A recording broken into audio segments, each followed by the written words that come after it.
All right, everyone. Thanks for coming back and checking out another episode of the podcast. Today's guest is Marcus Capone. Marcus is the co-founder and CEO of Mind, whose mission is to expand safe and affordable access to novel mental health therapies for individuals struggling with mental health conditions with a focus on psychedelic and ketamine-assisted therapies.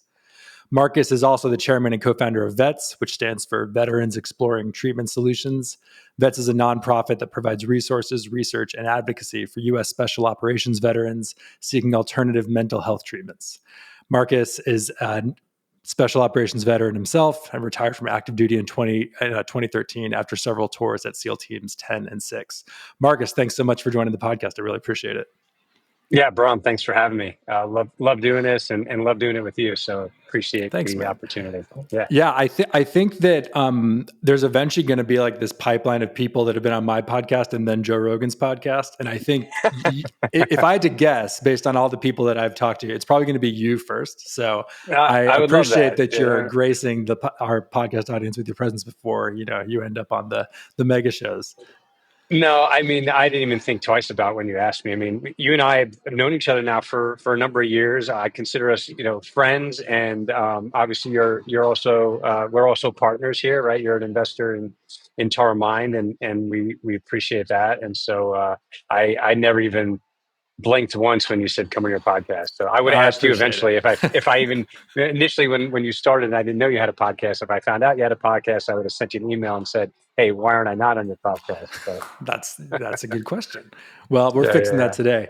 And the subject of conversation, which is mental health and all aspects of life, could not be more timely. I always like Googled the subject before the podcast starts, and I Googled mental health just like 5 minutes ago and saw that there was a new Gallup poll out that said that self-reported mental health metrics are even lower than during the pandemic right now, which is kind of nuts. I think a lot of people thought that the pandemic was sort of just a blip that was caused by, or the mental health issue during the pandemic was obviously caused by the pandemic and would revert over time. But at least according to this poll, things have not rebounded. So couldn't be more excited about what you're doing, with Mind, both as an individual and an investor. And we'll definitely talk about Mind. But you have an amazing story about how you ended up being the guy running Mind. And I know you've told the story many times, but was wondering if you'd mind telling it one more time. Yeah, no, I love it. I feel like I get better every time I tell it. And I tell you what, initially when we started telling this story, I really struggled. I think you struggle a little bit first talking about yourself, but second, I mean, we're getting into some very personal, very deep, um, really, I mean, if you want to call them vulnerable, right? That seems to be a popular word, but real vulnerability of just opening up and letting people know what's going on in your personal life. And for many, individuals don't want it out there. And so the first time that Amber and and Amber's my wife, she's my best friend, my partner, she's the CEO of our nonprofit Vets. Her and I kept this quiet for about a year. So for me, um, I'm going to jump around here, but I began therapy in Mexico where it's legal, or I say unregulated, and it just radically changed my life in 2017. But we kept that quiet for a year because this was weird. It was, for me, I stood and believed that, yeah, maybe this is just a subjective thing that I went through, even though I felt, 180 degrees from where I was before. We kept it quiet for a year until, um, unfortunately, a friend of mine that I served with, who was still on active duty, put his kids on the bus, sent them off, walked out about 200 yards into the woods, and took his own life. And his wife was very close with Amber, and we flew in, and we were sitting in this funeral home that we've been in too many times, over 40 memorials and funerals. And we were looking around at, many of the guys that I had worked with and some of the newer faces. And you could just tell, like, we just looked at each other and said, we have to start talking about this because, maybe there was a potential. And, I'll say his name. Obviously, he's not here with us today, and I respect his wife, so I don't want to talk about it too much. But, his name was Chad. And it just said, maybe Chad would still be around. Maybe if we talked about this, or maybe if there was another option for him at the time. And you can't look at things like that. And we just looked at each other and said, I think we got to start talking about this. I don't care what happens to us. I mean, we literally had this conversation. What about, professional career? What if people think this is weird? And the next thing you know, we're not able to work anywhere. And we're just, we said, F it. Like, we threw that aside and just said, like, this is the right thing to do. We have to speak about this. We can't be back here in this funeral home seeing more of our buddies, in here for, you know, um, lives not lost on the battlefield, but lost, when they come home from the hidden wounds of war. So Yeah, when that's there's kind of something that you feel strongly about, it's hard to not talk about it. But yeah, as you point out, like the stigma around psychedelics, it obviously still exists, but it was way worse even just a few it years was ago. way And I it was way worse. Yeah, and this was 2018. yeah. And I had a somewhat similar like moment that I can remember pretty clearly where I had been personally using psychedelics for a long time. And then when I started the fund, I was kind of like on the fence about how I was going to communicate it. And I remember like updating my LinkedIn profile and like I had typed out whatever my new bio was going to be that had psychedelics. And I had kind of gone back and forth about it for like a week, but then I finally decided to do it. And even once I typed it out and I was like getting ready to click post, I feel like I sat there for like 3 hours, like, am I really about to do this? Like, what if this doesn't work and I have to go back to another hedge fund and get a job? Like, there's no way they're going to let me work there. This is going to be on the internet forever. Like, am I stupid? What is going, and I finally decided to Yeah, do yeah, it and it was a good decision, but I know what you mean. And I think there are a lot of people like that are sort of still in the closet, for lack of a better term. But anyway, that didn't want to interrupt yeah. your story there. But No, no, I mean it's a good point, and I'm sure you probably got some counsel from close friends to say, what do you think about this? But as you did it, you realize that it was probably the best decision you've made, and let's make believe, which is not, you had to go back into hedge fund world, that you can do that in a second. No one's going to question it. They'd sure, probably be more interested, and you'll probably get more meetings and more, and you get it's a good point. It's a good point. more ability, just because people are intrigued by what's happening. But let's just go back. And so before I got, Amber and I were sitting in that funeral home again in Virginia Beach. I was on antidepressants for 7 years prior to that, and for me, after you get diagnosed with, gosh, everything: PTSD, mild traumatic brain injury, clinical depression, major depressive disorder, substance use disorder. Not, I was drinking alcohol heavily to just, at the end of the day, to just really disappear from everything and numb everything out. I wasn't, I didn't wake up in the morning or drink or have drinks at noon or whatever. For me, it was an end of the day to just wind down. But I was doing it too much and drinking too much, and so for And this was years. after you got out of This is after the I got Navy out, SEAL group. and then I Yeah. How started long were having. you active? I was yes, so I was active duty for 13 years, right out of college. It's what I wanted to do. I graduated college at 22. I Amber and I got married. We had our first child. I went in the military. It was just a lot happening at that time, for anybody. But I spent 13 years in active duty. It was, amazing career that I loved. And just, right around the 10-year mark, even earlier, just before that, just started struggling a little bit with some, really some personal things. And as the years went on, it got worse and worse.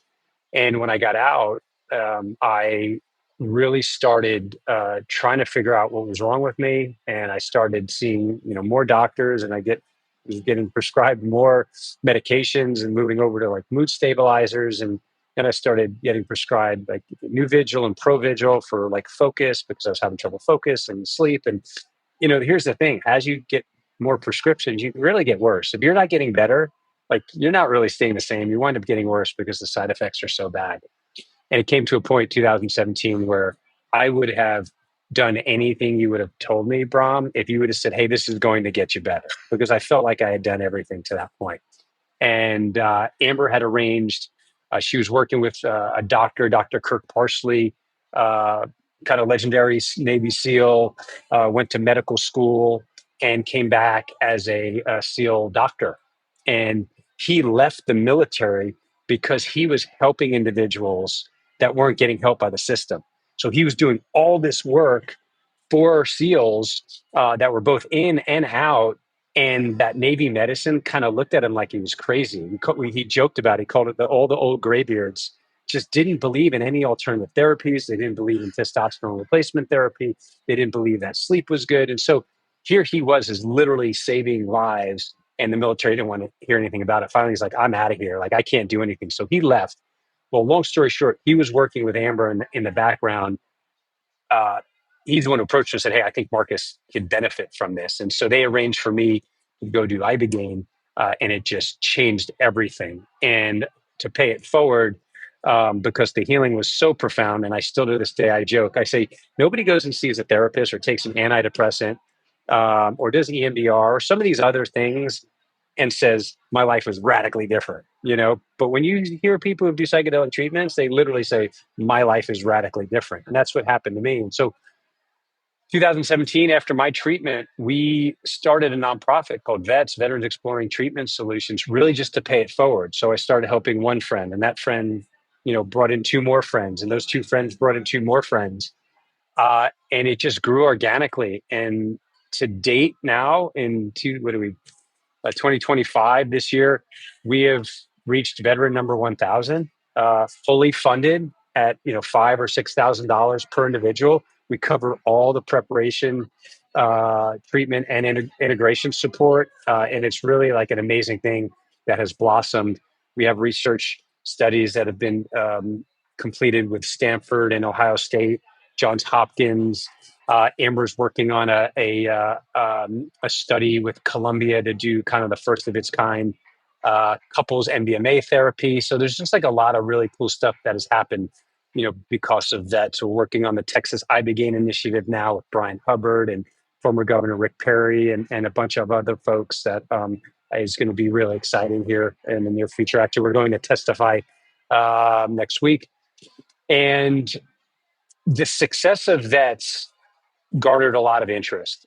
And a few years back, one of the interested parties, an individual by the name of Grant Verstandig, who's an extremely successful entrepreneur, he built and sold a company called Rally Health. And Rally, by the time they, I think, were acquired by United, they were on over 45 million covered lives, and really engaging employees to just better communicate with their provider. And it's kind of what we're doing here with Tara Mind. It's really what we're doing with Tara Mind, obviously focus on mental health care and alternative therapies. And Grant saw what we were doing for veterans, and he started just supporting the nonprofit. And about a year in, like every good entrepreneur, and we were friends, he just said, Marcus, how do you scale this for the private sector? Like, this is the future of mental health care. And so they hired me on. Retzel was his venture capital firm that he founded, and that thing is just taking off. I think he's got three companies that are like already unicorns, and he's this amazing brain. And he hired me on as an EIR, and we started to figure out, how do you scale psychedelic treatments, really? And that's a very controversial topic in itself that we could maybe go into, like scaling psychedelic. Um, but what we did is, Grant brought in one of his main healthcare partners that he built Rally with, and his name's Brian Dolan. And Brian and I just really got after it, and we started Tara Mind. And what we feel is that this is the way to scale psychedelics, if you want to call it that. I hate to use the term psychedelics; it scares a lot of the HR folks, a lot of the benefit folks, a lot of the C-suite. So some of them are very interested in it, but we have to really talk about what we're able to do today. What we're able to do today is what's been around for 50 years, which is ketamine. What we're finding out, ketamine is arguably the number one drug that you can give somebody that's in a depressive state, that has a suicidal potential ideation. Clinical research is starting to become really strong around specifically IV ketamine treatments, which the New England Journal of Medicine now has said in the last year and a half, it is the gold standard for these individuals. So we're really following the data, and we're introducing a healthcare benefit to employers that we believe is going to make a huge dent, not just in individuals that need to get better. We have to find something better for individuals that are not getting better by the system, just like me. But there's a real business case around this, right? There's a real ROI that the CFO, that the CEO needs to see. just before they say, yeah, we're going to bring this into our organization. So Yeah. just because it's And great, just to be yeah, totally clear about what Taramind is, it's basically a way that companies can offer ketamine assisted therapy to their employees as a benefit. Is that fair to right, say? Is that an accurate 100%. characterization? Yeah. It's a supplemental health benefit to their existing plans. Um, we don't want to be, we're treatment agnostic. We have to start with something and get really good at it.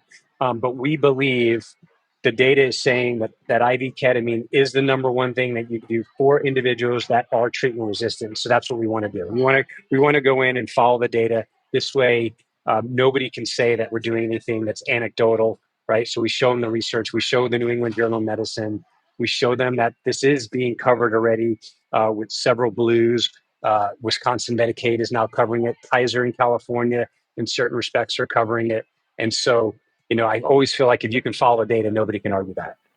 That's true. Yeah. And as you mentioned, starting with ketamine, because that's the one that is legally available in the United States. We can't start giving people Ibogaine yet because that's not Not something yet. that can be done No, in the US. I and that mean, would be I'm curious, dangerous. just to go back to vets for a few minutes and then we can come back to Taramind. But I mean, obviously, when you guys got started, there was still significant stigma around this stuff. Otherwise, you wouldn't have felt like you needed to keep it quiet at the beginning.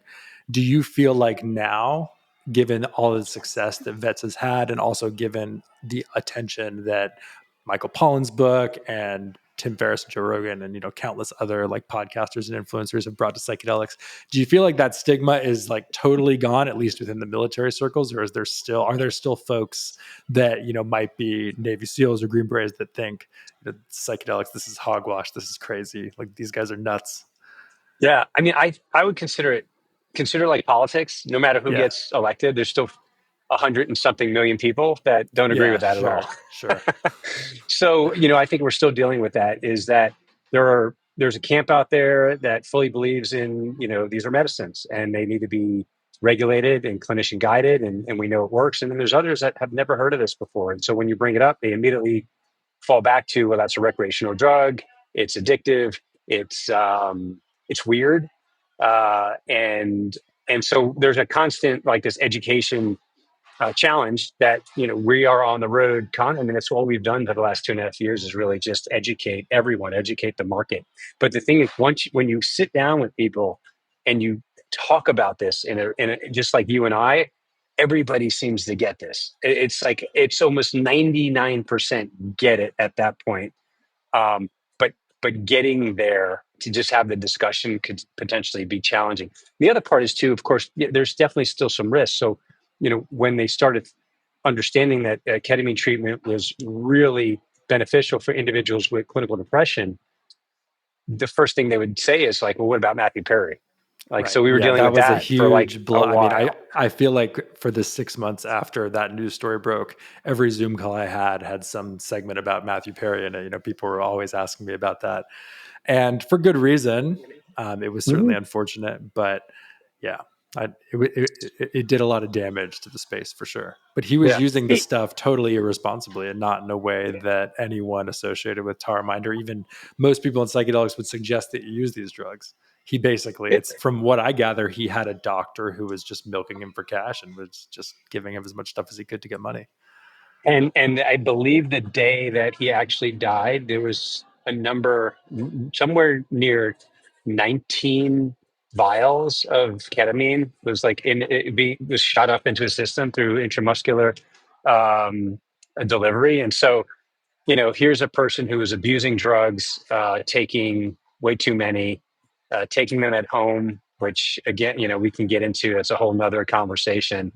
Um, but what we did with the Matthew Perry incident, and all the individuals that we're talking to are extremely, extremely bright individuals, and they understand it.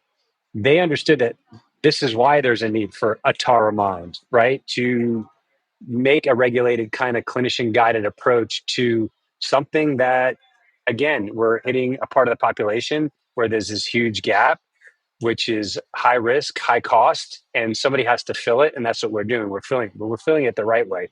And so we took the Matthew Perry incident, where people were just saying, "Oh, this is just ketamine," and people are using it and abusing it. And yes, that is possible, and that's why it needs to be done this way. Right. And I guess the argument is like at this point, ketamine has a lot of brand recognition, right? Like even people that are not super into psychedelics kind of know that there's this thing called ketamine therapy. And if they have the option of doing it in a safe and responsible way through their employer, then maybe they'll do it in a safe and responsible way. If they don't have that option, then maybe they'll find some less safe and responsible way. And that's how you end up with like Matthew Perry incidents. So you probably want to encourage some sort of like safe, controlled access rather than forcing people to resort to, less controlled environments, I would argue. But Yeah, or how, buying it, buying it somewhere where we went through this with prohibition, right? People were dying by drinking alcohol that were being made in yeah, random places, and you didn't know right. what you were getting, and so And how has I mean maybe we could talk about how this has evolved like both in the military and in the private sector, but just the conversation around acknowledging that mental health is a problem. I imagine that you've seen that change dramatically. Like when you first became active duty military, like obviously people were familiar with the term PTSD, but I feel like this must have been what 2003, 2004, around that time. Mental health was probably not something that was like talked about on a daily basis, I would imagine. it Um, was never. I mean, it was never yeah, talked about. I didn't even know about it, Brian. Right? right. And then Yeah. how has that changed between then and over the 10 years that you were active? Did the conversation start to change at all, or was it still pretty much just don't acknowledge that things could be wrong? Right around 2010, we had some individuals that were starting to raise their hand, and one in particular, and everybody thought he was crazy, he was saying, "Hey, like there's something going on here. Like I can't focus. I'm impulsive. Like I'm not remembering things." Everyone's like, you're just, suck it up. Right, right. Figure it out. and and you know what? He had it right, and that was right around the same time that I started. Uh, Going through the same type of things that this individual was experiencing. And when I went to see the psychologist and started telling him about, hey, here's what I'm dealing with right now, and like what's going on. He said, Marcus, and this is no shit. He goes, you're like the 200th guy that's come to me in the last couple years with the exact same story. He goes, and he literally said, and he wasn't prepared. I shouldn't say prepared. He wasn't equipped, and he just said, Marcus, I don't know what's going on with you guys. But he's like, my hunch is that it's obvious you guys have been deploying since 9/11. Many of you haven't gotten off that like constant rotation. You guys are going out at night. You're sleeping during the day for years. Like there's a lot of things going on. He's like, we're starting to hear guys testosterone that, a 35-year-old has a testosterone level of a 65-year-old. So, there's a bunch of stuff that's going on that we're all experiencing. And so, it started to be, I think, more prevalent, or at least individuals started coming forward because, again, we had now been deploying since 9/11. So there's been, a lot of years of individuals that a lot of people got out in like 2004, 2005 after the initial, they went overseas to war in like '01, '02, '03, and they're like, hey, I'm done after that. And then, you kind of have that every year. And then I started, I still have friends that are on active duty, but I'd say around 2015, 16, 17, I was hearing that they're getting a little bit better. So I heard, for instance, that they put float tanks at my former unit because, they were hoping that people can like reset, right? Their central nervous system could like just kind of like unwind and get back down to baseline versus just constantly redlining and redlining and redlining. Like we just can't operate like that. Our bodies are not made. Our bodies are made to. If we redline, we need to come back to baseline. And so they were trying to implement. A friend of mine actually said they started to learn how to meditate. And so like some of these like quote unquote alternative solutions started to be introduced to the special operations community, and I thought that was great. I'm like, this is wonderful. Like maybe guys will be able to. My first thought was not, oh, great, now guys are going to get out. I was like, oh, maybe they can stay in longer if they want to. Because that was the idea. It's like, hey, if you love your job and you want to do that for 30 years, like you should do that. Like we shouldn't have guys that are so burnt out with now like all these issues going like, fuck it, throw in the towel. And they're like, I'm going to go do something else. And as you kind of leave that safety net, and now what? And Right. that's when a That lot of whole individuals transition have as a that. whole. Yeah, that transition could be a whole downward spiral. And so, And Anyway, and let me ask you you're this. I good. mean, Yeah. when you joined the military, had you even heard of psychedelics before? Outside of, maybe a college party or something, or No, that's all no? I heard about it was it was recreational. It's Woodstock. Both my parents were hippies. They like, my mom used to put on her bandana and like protest the Vietnam War in Manhattan. Even though my dad was an Army MP, never went overseas, but they were both very much into the '60s counterculture of everything. Yeah, maybe that's why I'm doing what I'm doing now. I have a little bit of that. And so yeah, and so but now I think it's like it's got to be at least somewhat common knowledge amongst people that are It's in that line completely of work, common knowledge. right? And matter of fact, Brom, guys that I have put through training when I was an instructor, they're reaching out now, and we're funding treatments for those folks. So and there's active duty guys that like I'd run into in town, out in Coronado, that are like, hey man, I just want to let you know, and I wouldn't even know who they are. It's like what you're doing. It saved my friend. It's helping my buddies. When I get out, like I need to do this because I'm really struggling right now, and I'm about to have my first child, and I want to be there and I want to be present for them. So that's what's going on. So it's widely talked about.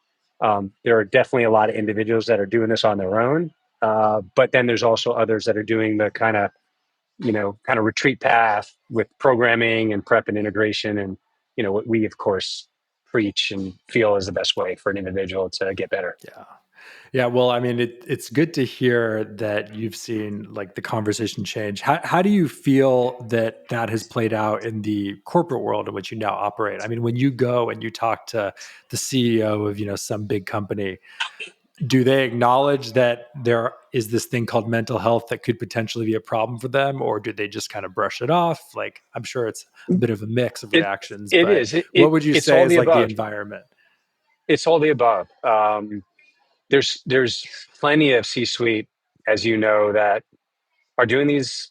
They're doing these. When I say doing them on their own, I'm not saying like self administering, but I'm saying they're paying out of pocket, and they're going to retreats, or they're going to clinics, or they're supporting their wife who's going through these treatments. And that's why I put a post out a couple months ago, and I just said, hey, C-suite, stop, like kind of like stop bragging about your psychedelic use. What about your employees? Yeah, it's a good So point. but There's so many CEOs that have like gone on podcasts and talk about going up the Peru and doing ayahuasca saved ayahuasca or my whatever. life. Yeah, yeah. And then their Yeah, employees are still just like grinding away in obscurity, yeah, they're paying their struggling. employees, 75, 100K a year, and that employee is having, struggling paying the bills. They get four children.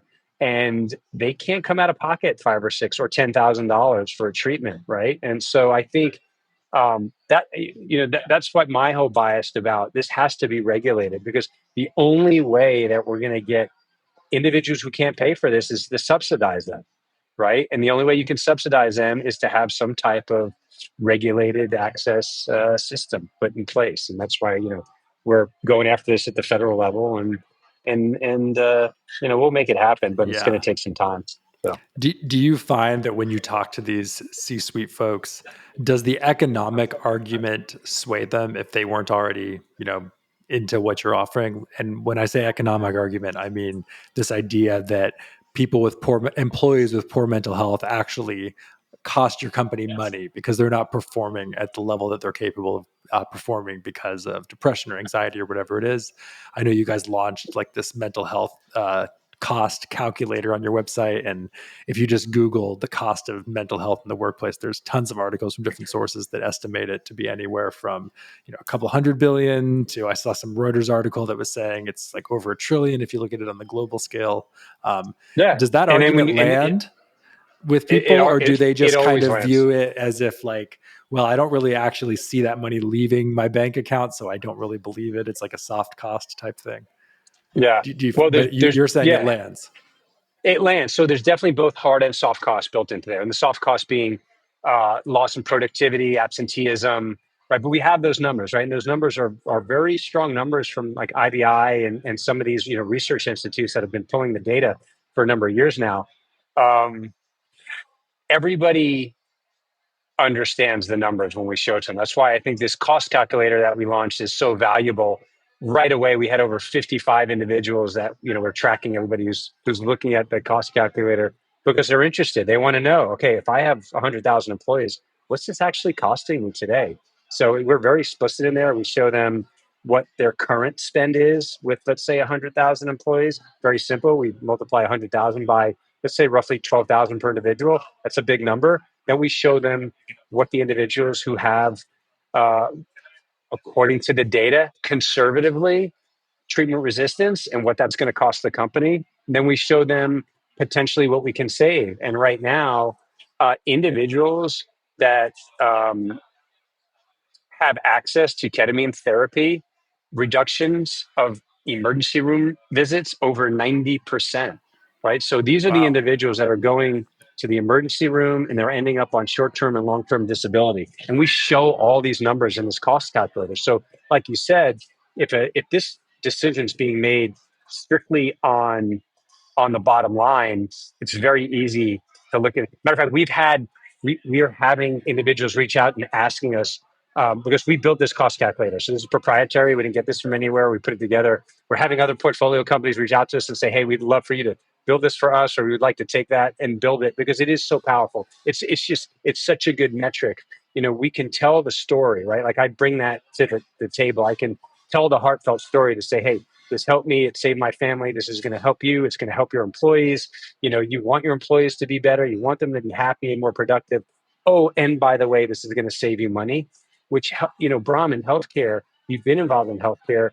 That never happens. Usually the most expensive thing, sure, it's great, but only the Park Avenue docs can offer it, or, those that are going to the Cooper Clinic in Dallas, but that's not being funneled down to the rest of the people. And so, um, Yeah. And I think the economic argument is especially useful because it sort of feels like, and I don't know if you've noticed this, but I've sort of noticed that just in the last like few months, now that we have the new administration, it seems like there's been this kind of energy in the business world where everyone is like, all of that like mental health and like work-life balance stuff, that was like a COVID kind of like fever dream. Now it's all about like grinding really hard again. Like we're like America's back to work and we're now like not taking care of ourselves and like putting an 80-hour a week work weeks. But if you can go in and argue that actually this is going to save people money and make you even more productive, then it doesn't really, then offering something like ketamine therapy doesn't really like counteract that energy. It's not a let's take a bunch of time off and let's like take care of ourselves at the expense of the bottom line. It's actually like synergistic with the bottom line. stress is going up, right? So we're seeing that, like the stress levels are going up. That again, that research is there, that data is coming out. And so what are we doing for these folks? And so again, if I want these individuals to grind for 80 or 100 hours a week, which by the way, those hours are crazy. And we all know that. We all work that, especially in startup world.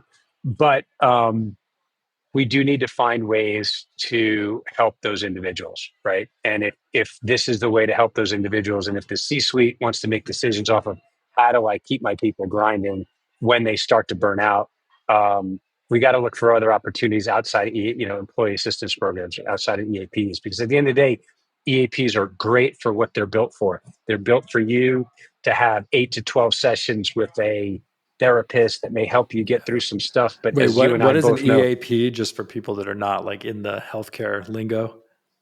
EAP is an employee assistance program.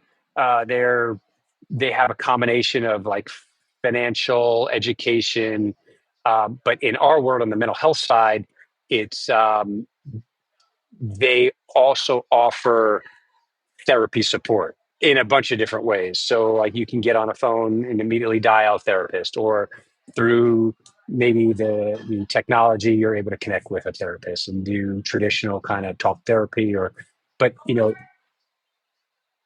that works for a portion of the population and it's great. I have a therapist, but I had therapy for years before I got better.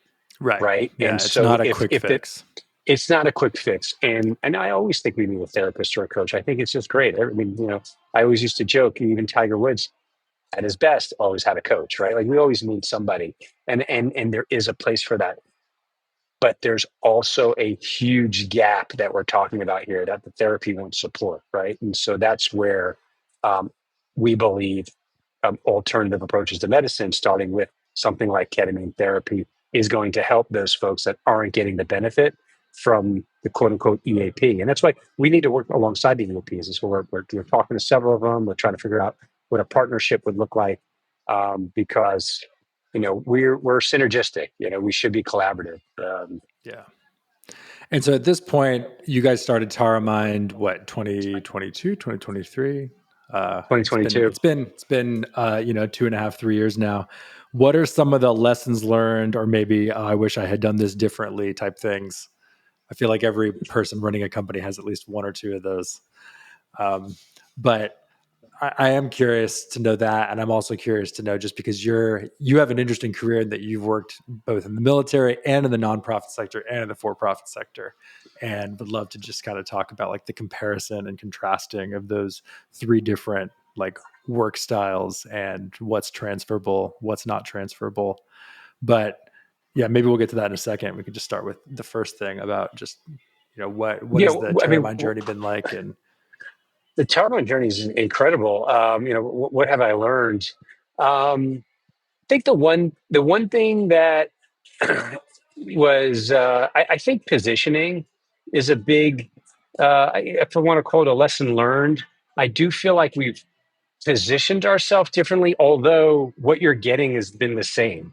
And so at the end of the day, um, you're still getting this service, powered by a Centers of Excellence network of prescribers and therapists in all 50 states now, powered by a technology called Synapse, right? It's kind of our data collections platform that enables a provider to take a note, And wait, when you right? when you say positioning, are you sort of saying like the language that you use when you're Yeah, marketing this yeah, stuff, yeah. and how important that Exactly. is? I would say the company positioning is so important, because although we're doing the same thing, that's what we're saying. We're still doing the same thing. It's powered by this system. We still have the network. We're still doing prep with a therapist. We're still integrating with a therapist. We're still doing treatment at a licensed, clinician's practice. But sometimes our positioning, I felt like early on, was off, and how we were telling that story is different than we're telling that story now.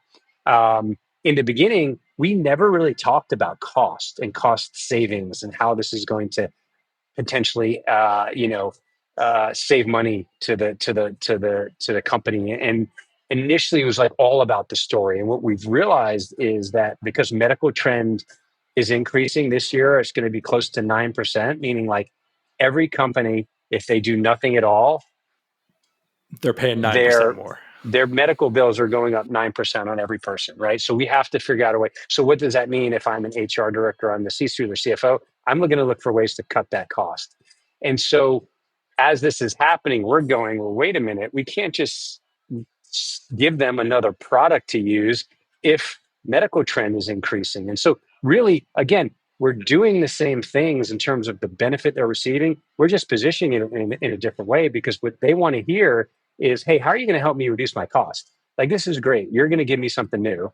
And then what? Now I got to pay more for it? But like, I'm already paying 9% every year. And so now I'm going to give you more money. Like, how is that going to reduce my cost? And then we're going, shoot, well, we have to tell you how it's going to reduce your costs. And that's why I think we've built this cost calculator just to help have that conversation. The It was always there, but we just never positioned it that way. So we're just positioning it more where we need to tell them that there's this huge financial gain that they're going to get out of this, aside from just helping individuals get better and save lives, and keep people more productive. And so that's what I talk about positioning, is maybe if we started that on day one, we I don't want to say we're in a different spot. We're in a great spot, but I would just do things a little bit Yeah. differently in that Well, regard. it's refining the message is something that is never finished. And I mean, to stay on that subject for a minute, I'm curious to know, like, when you're creating these marketing materials, or when you're having these conversations, do you, in addition to leading with the cost savings, do you kind of go up front with the ketamine and psychedelics topic, or do you kind of hold that back until later? I like That the person. just for me I like to hold personally, it back. like, you like to hold it back. Yeah. I I like mean, to hold what it. I like I to can hold it see that. back. Yeah, yeah. When I Uh, started the fund, we were very psychedelic forward, and like I think the word psychedelic was on like every single page of the pitch deck. And that was good when psychedelics were kind of having a moment. And then as time went on, it became clear that that was like a very distracting point. And so we later sort of like buried the psychedelics a little bit. And it's like we talked Yep. about a bunch of other things and mental health and brain health and all this. So it sounds like maybe you had a similar experience. We did. No, we absolutely did. And we did lead with psychedelics initially. Um, and we have an employer advisory group, some of the Fortune fives, right? And we're very lucky to be able to chat with them. And they just said, Marcus, Brian, the term psychedelic scares us a little bit. Even though they know us and they know our company and they know what we're building, and they just felt that it was a little risky to talk about psychedelics. And that's when we started talking more about, well, technically ketamine's not a psychedelic. Psychedelics are still Schedule 1, even though it's going to change here very, very soon. Let's talk about what we can do today, right now, and let's talk about that in a way that is that they have the appetite for. And so we did, yeah. So going back, yes, we talked a little bit about psychedelics, probably heavily initially, then we backed off it. And then again, we're trying to figure out who the client is. Sometimes we get on a phone, they've done their research. The first thing they'll say is like, hey, I've been looking into psychedelics for a long time, and Brian and I will kind of laugh or roll our eyes or go, oh, okay, here's someone who's more open to at least having a conversation. But still, we have to bring it back to like, hey, this is a benefit that you can offer your employees today. Yeah. If we're just Yeah. talking about general psychedelics, you can't offer that today. It's not they're Right. not here, And that's right? it's funny that that is actually a conversation where you have to explain that to some people too, because I've certainly had discussions with folks that are surprised way more into psychedelics than I knew before I got on the call, and then they're like, how come we can't just sell these things now? And I'm like, well, I need to explain to you the status Yeah, of I where mean, how things are. come there's a lot? Yeah, exactly. A lot of people just really have no idea. It's funny. I mean, I've used the analogy before that when you have a brand that is associated with psychedelics, it's almost like having a brand that has a spokesperson who's like this big A-list celebrity. Like when that celebrity is viewed in a positive light, it's good. And then, maybe they smack someone at the Oscars, and then all of a sudden your company's like facing this PR crisis because someone who you do not control, but just have an affiliation with, has done something ridiculous or just for whatever reason happens to have a bad name at the moment. So Sure, it's sure. it's kind of a funny place to be. Interesting. And then what about the other thing I sort of brought up is this idea that you have had this experience that very few people have, working both in military, nonprofit, and the startup world. I mean, how do you kind of find all of those things to be very similar, just in terms of like the mindset and the attitude with which you approach work, or do you find that there are things that really work in one of those environments that just don't really transfer to the other two?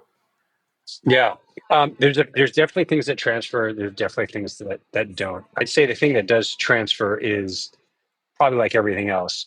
80% is like hard work, rolling your sleeves up, getting up early, just trying to execute, right, and get it done and figure things out. Even if it's wrong, you kind of, but moving forward with something, running into a brick wall, saying, "Oh gosh, I don't know how I'm going to get through this," and then figure out I could just walk around it. I think those things you do in the military a lot. You're not resourced as much in the military, so you're always trying to find ways to do things with limited resources in places that are not friendly, and so you're always problem solving, right? And I think that's a big thing. In the nonprofit world, very similar. I mean, nonprofits live and die by the donor dollar, right? We live and die by philanthropists who believe in the mission.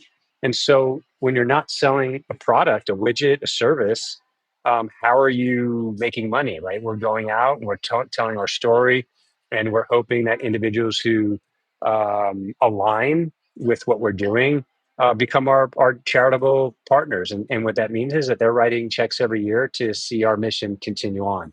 And for the nonprofit with vets, the mission is much bigger than just what we're doing with veterans, because I believe and Amber believes, and I think many of our partners believe, a lot of the work that we've done with vets has potentially moved a lot of this industry, at least on the veteran side. And we're a little biased that way, and um, I'm probably being a little shy to talk about it, but you know, nobody heard about ibogaine a couple years ago when we started talking about it, and now all of a sudden, there's 8 states that are introducing bills as we speak around ibogaine for substance use disorder and for veterans with TBI and PTSD.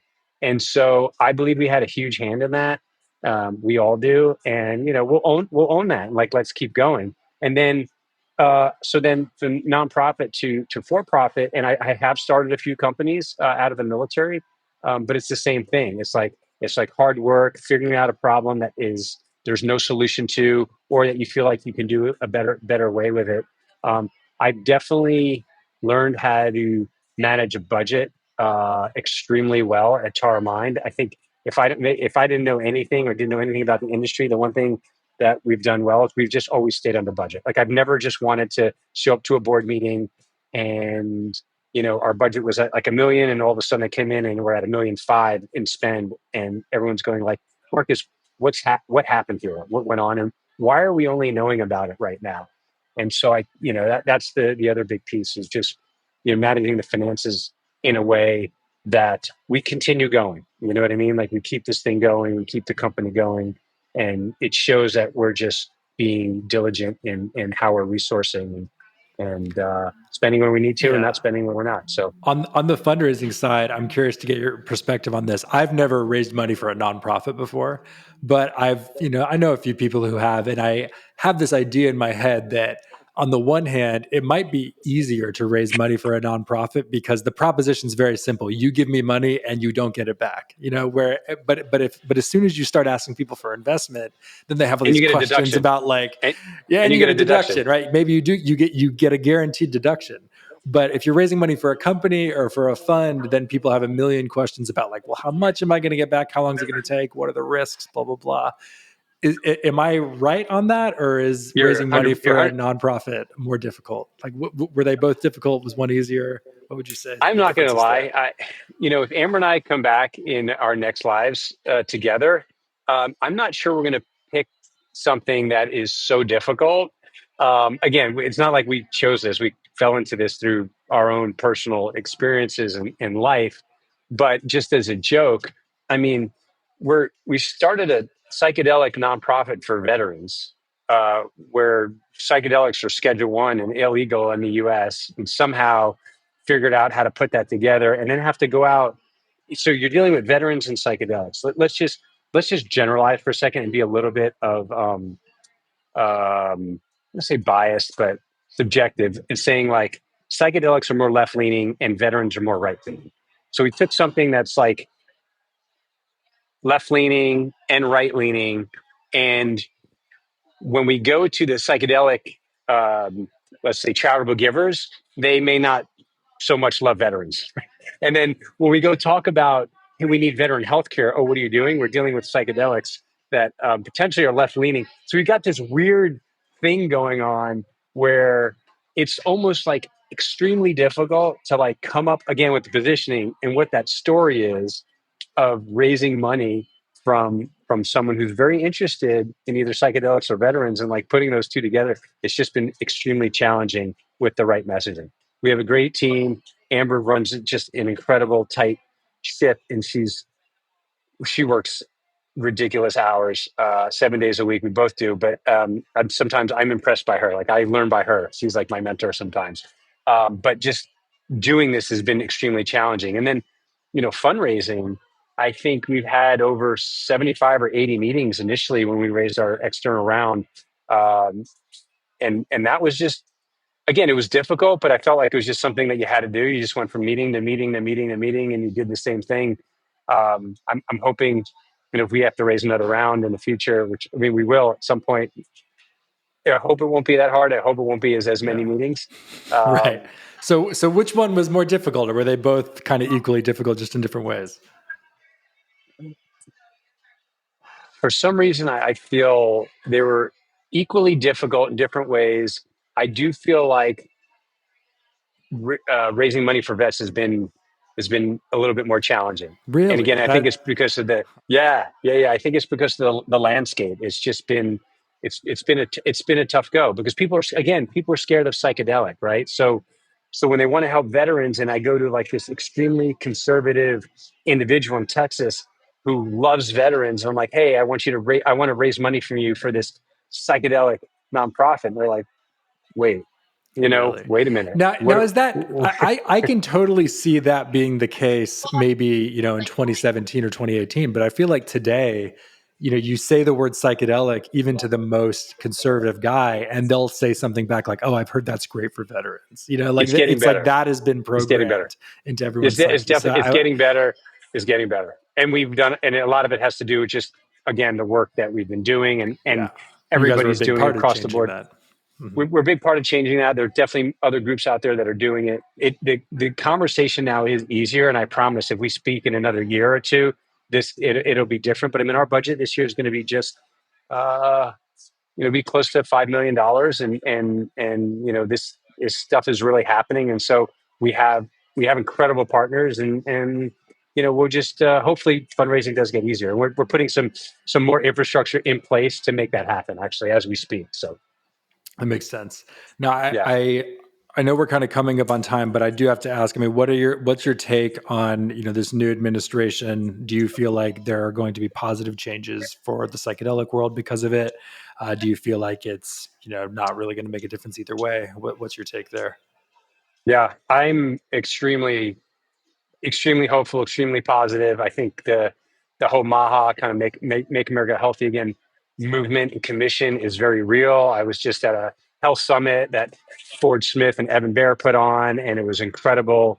Mark Hyman spoke. Bugler spoke. What's his name?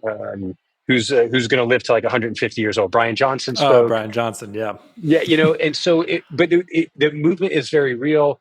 Robert Kennedy's son was there. Robert Kennedy is spoken about.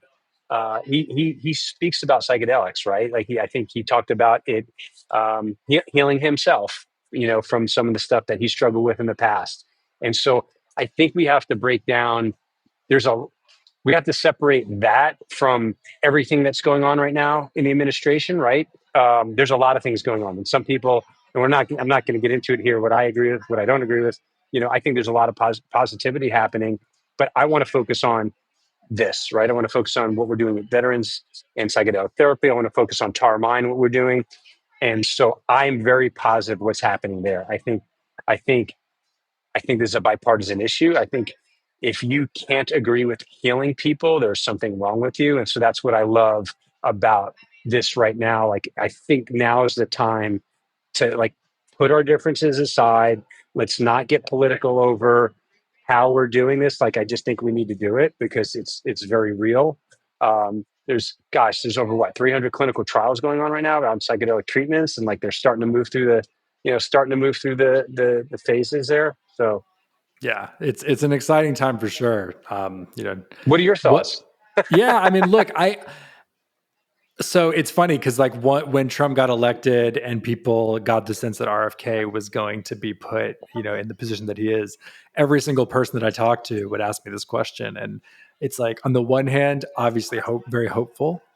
Like how can you not be hopeful, right? It's like at least there's someone who's in this position of power that at least knows what psychedelics are and speaks about them positively, right?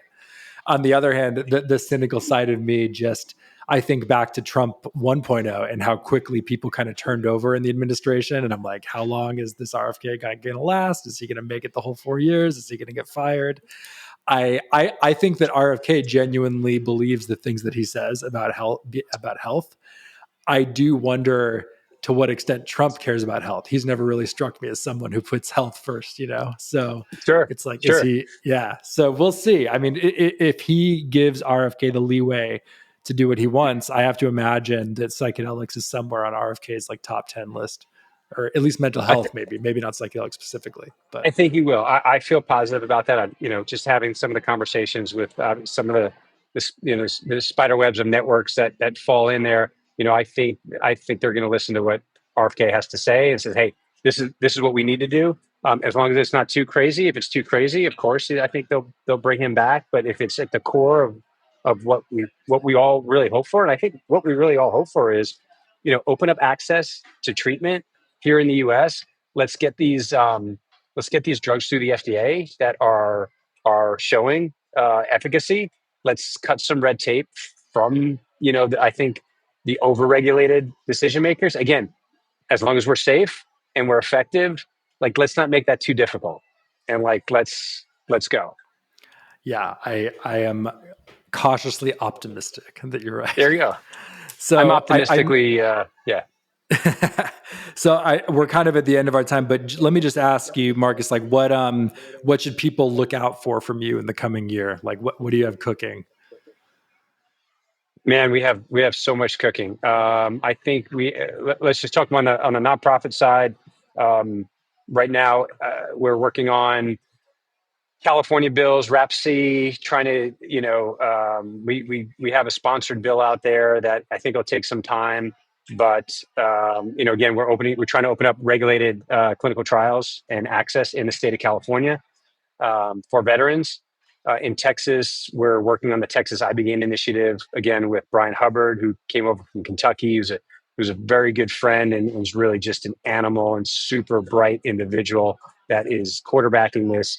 And then Governor Perry, who's been behind this from day one. So working on all this together, I feel very positive in the state of California. They're working on a public-private partnership to release funding. I believe it's close to $50 million to fund research right here, so individuals will have access right here. We don't have to continue sending them outside the U.S. So we're working on that together.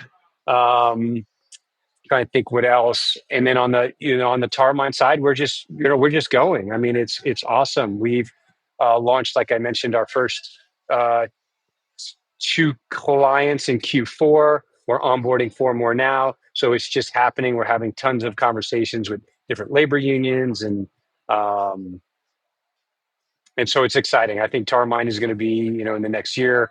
My vision for Tarmind is to be on over 40 million covered lives in the next couple of years in all the employers, and eventually, we'll have enough data where the payers will be interested in what we're doing, and I believe we'll start having those conversations to subsidize treatments for everyone.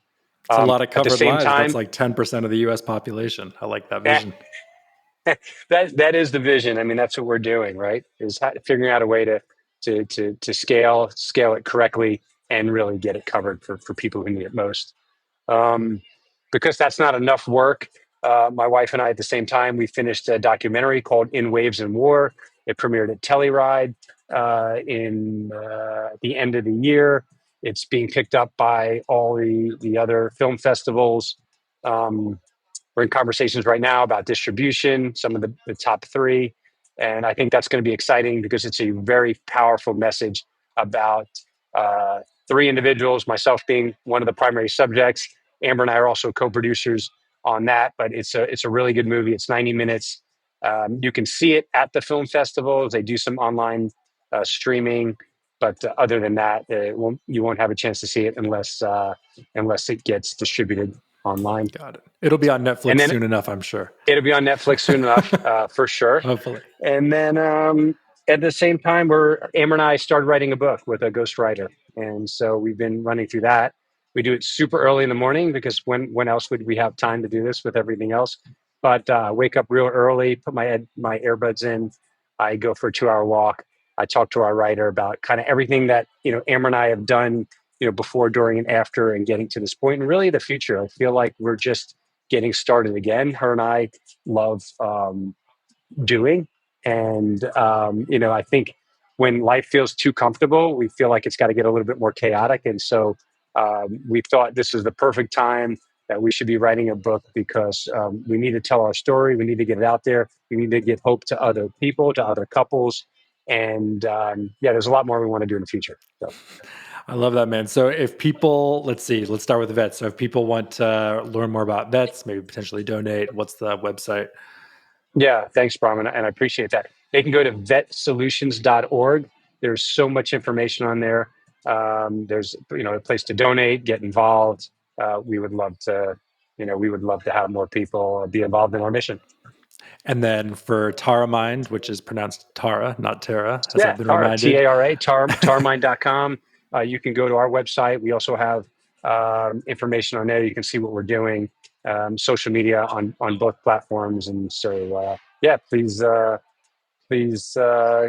at start searching for what's happening around the space and what we're doing and how we're, I think, trying to solve a hidden crisis that is really prevalent.